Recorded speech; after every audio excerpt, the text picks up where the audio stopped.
Pasti kebanyakan dari kalian udah pada nonton kan AOC atau Academy of Champion yang diadain sama ruang guru, yang isinya tuh anak-anak SMA dan pada pinter-pinter banget, juara di tingkat nasional bahkan internasional, membawa nama Indonesia. Ya kalau kalian nggak nonton, setidaknya tahulah apa itu AOC. Nah, lalu gimana cara mereka buat sampai ke titik tersebut? Dan bisa nggak sih kita yang biasa-biasa ini jadi kayak mereka?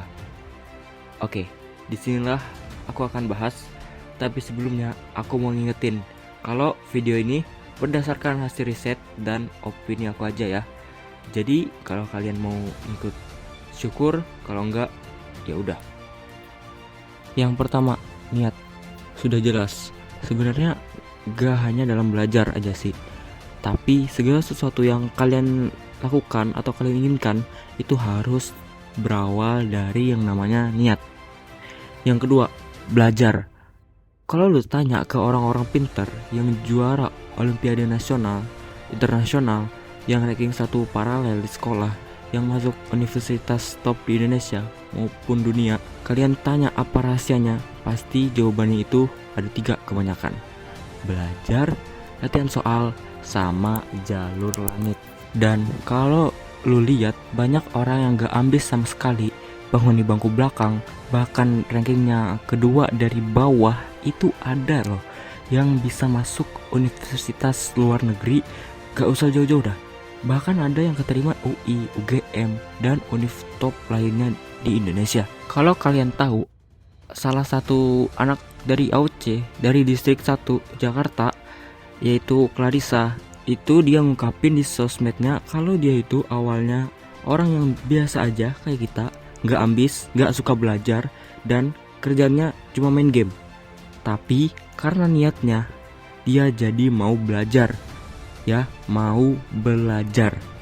Sampai akhirnya dia keterima di Seman Unggulan MH Tamrin, salah satu SMA terbaik se-Indonesia. Perlu kalian ingat, gak ada manusia yang bodoh dan pintar, tapi hanya ada manusia yang rajin dan malas. Gak ada manusia yang lahir langsung pinter. Sepinter-pinternya orang, pasti mereka belajar. Nah, ini penting nih. Kan mereka belajar, kita juga belajar. Otomatis kita dengan mereka sama dong. Terus kenapa kita ngerasa gitu-gitu aja? Aku bukan bermaksud membandingkan ya. Ini untuk kalian terapin dalam cara belajar kalian. Ini adalah hal yang perlu kalian terapin dalam cara belajar kalian, mindset kalian dalam belajar. Jadi banyak dari mereka itu belajarnya berjam-jam setiap hari karena niat mereka benar-benar kuat. Ada yang 6 jam sehari, 8 jam sehari, ada yang sampai jam 2 malam, bahkan ada yang gak tidur. Tapi kita juga gak boleh maksain ya, kembali ke diri kita masing-masing. Oke, back to topic. Kalau kalian punya mimpi atau impian masuk PTN top di Indonesia maupun dunia, juara olimpiade nasional, internasional, atau ranking 1 paralel di sekolah, lulus kuliah dengan gelar cum laude. Kalau kalian belajar terus buka buku baru 15 menit, terus kalian scroll sosmed, ya gimana kalian mau capai goals atau tujuan kalian tersebut? Jadi kalian harus mulai serius sekarang. Satu kata, paksain. Terus buat jaga api semangatnya gimana? Nah, maksudnya itu kalian pernah kan komitmen pada satu hal, terus baru jalan beberapa minggu atau bahkan beberapa hari deh, kalian stop di tengah jalan. Nah, disinilah aku mau jelasin gimana caranya buat kalian tuh tetap terus lanjut, tetap terus jalan, gak stop di tengah jalan. Kalau menurut aku, itu adalah turunin ekspektasi dan fokus pada proses, bukan pada hasil. Ibarat gini, lu punya pohon, anggap aja pohon ini nih sebagai goals lu buat juara internasional. Nah, terus gimana caranya biar pohon ini tumbuh besar, kokoh, banyak buahnya? Disiram kan? Nah, anggap aja kalian nyiram dengan air ini sebagai usaha kalian, yaitu belajar, dan sinar matahari sebagai campur tangan Tuhan. Nah, awal-awal memang gak terjadi apa-apa, gak ada yang tumbuh. Di sini banyak yang beranggapan kalau ini tuh sia-sia.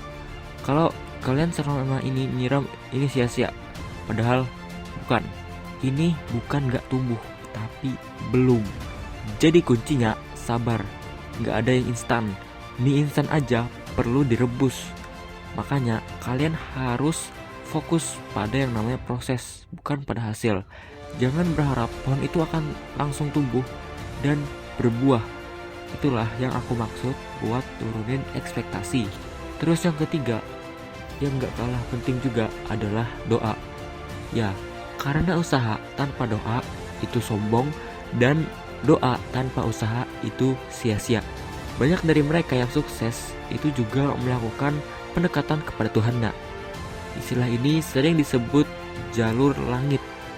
Kalian bisa mencari amalan-amalan apa yang bisa kalian lakukan sesuai dengan agama dan kepercayaan kalian masing-masing. Dan jangan lupa buat minta maaf serta minta doa kepada orang-orang sekitar, contoh kayak kedua orang tua, guru-guru, dan lain sebagainya. Mungkin itu aja yang dapat aku sampaikan. Semoga di tahun ini kita bisa mencapai goals yang kita inginkan. And see you.